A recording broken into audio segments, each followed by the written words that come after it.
As part of a recent news cycle, the Virginia statewide elections have been making plenty of noise lately, since the Democrats have failed to poll their endorsements for Jay Jones, the Attorney General candidate who talked about shooting his political opponents in the head and then hoping their children died so they would move on policy. But this year's race is even more important than just ensuring a terrible politician isn't elected into office. It goes much deeper into what the future for Virginia, purple states, and even House of Representatives will look like in the next few years. Stick around as we break down everything you need to know about the Virginia election in this episode. Hi, I'm Ben Sanderson, and you're watching the Minuteman Moment. Before we get into the video, I just wanted to tell you something really quickly. Did you know that Gun Owners of America is fighting for your rights every day? Recently, GOA halted universal background checks in Virginia and removed the taxes of NFA items, leading to our lawsuit to abolish the NFA completely. If you haven't already, go ahead and visit gunowners.org and become a member. We're working on abolishing all gun control, and we can't do it without your help. Okay, now back to the video. Let's start from the top of the ticket, since that's what a majority of people will pay attention to. The two choices are currently Lieutenant Governor Winsome Earle-Sears and former House of Representatives member Abigail Spanberger. For gun owners, the answer couldn't be any clearer.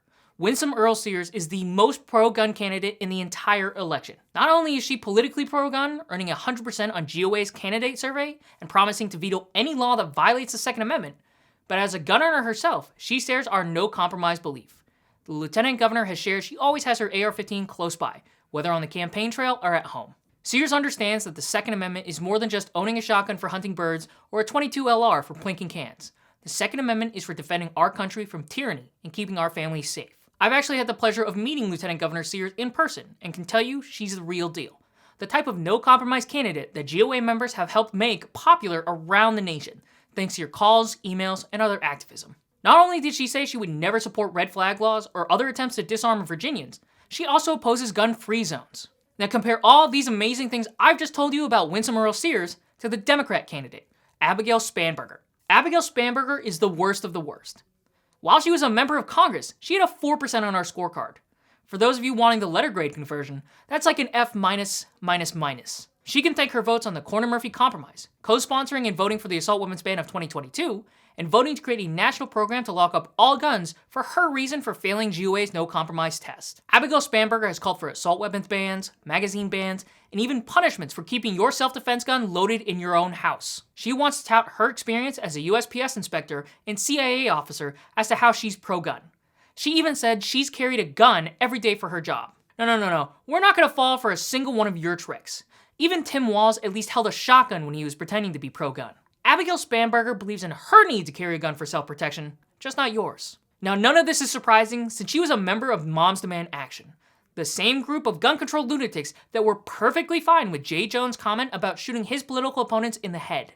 We're so excited for Abigail Spanberger running for governor this year. She'll be our first volunteer elected governor of any state. She supports us fully and will be able to sign into law bills that unfortunately the past few years have been vetoed. Speaking of Jay Jones, the psychopath who's running for Attorney General, he's also just as bad of an anti-gunner. He's voted for assault weapon bans, red flag laws, and expanding background checks. On top of that, he actually wants to remove school resource officers from schools. You know, the police officers that help keep schools safe and are often the first people to respond to a mass murderer targeting a school. He's also promised to target the gun industry and sue away your Second Amendment rights. He even wants to sue the Trump administration to enforce more Biden universal background checks that we stopped earlier this year with our lawsuit. Jay Jones doesn't only want to kill his political opponents, he wants to disarm them first so it's easier. The spot for Lieutenant Governor is also a clear vote for gun owners. John Reed is another strong pro-gun candidate like Winsome Earle-Sears, scoring 100% on Virginia Citizens Defense League's survey, who opposes gun-free zones, and he even concealed carries himself. Ghazala Hashmani is another anti-gun Democrat who wants assault weapon bans, UBCs, and red flag laws. The Democratic ticket wants to disarm Virginians for their own political agenda. Abigail Spanberger didn't even have the backbone to distance herself from a candidate who hoped children would die to further his political goals. For you yourself, do you still continue to endorse Jay Jones? 15 seconds, yes or no? We are all running our individual races. I believe my opponent has said that about her lieutenant governor nominee. Ms. Earle-Sears, And it's up to every person to make their own decision. I am running my race to serve Virginia, and that is what I intend to do. What would it take him pulling the trigger? Is that what would do it? And then you would say he needs to get out of the race? Abigail, you have nothing to say? Abigail, what if he said it about your 3 children? Is that when you would say he should get out of the race, Abigail? You're running to be governor. But it goes deeper than just these 3 horrible candidates. Democrats, assuming they've already won the whole thing, are rumored to be looking at reshaping the state's congressional districts. While it's too early to tell what the full details will be, rest assured they'll do everything in their power to make sure that Virginia Republicans like Ben Cline, Morgan Griffith, and Jen Kiggans aren't reelected. That means less pro-gun Republicans in the House, and that means less pro-gun Virginians are represented in Congress. If this isn't the future you want for Virginia and the rest of the country, be sure to get out and vote this election day. You can even do same-day voter registration. Visit elections.virginia.gov for more information and your nearest polling center. Now thanks for watching. Be sure to like, comment, and subscribe for the latest fights for your rights.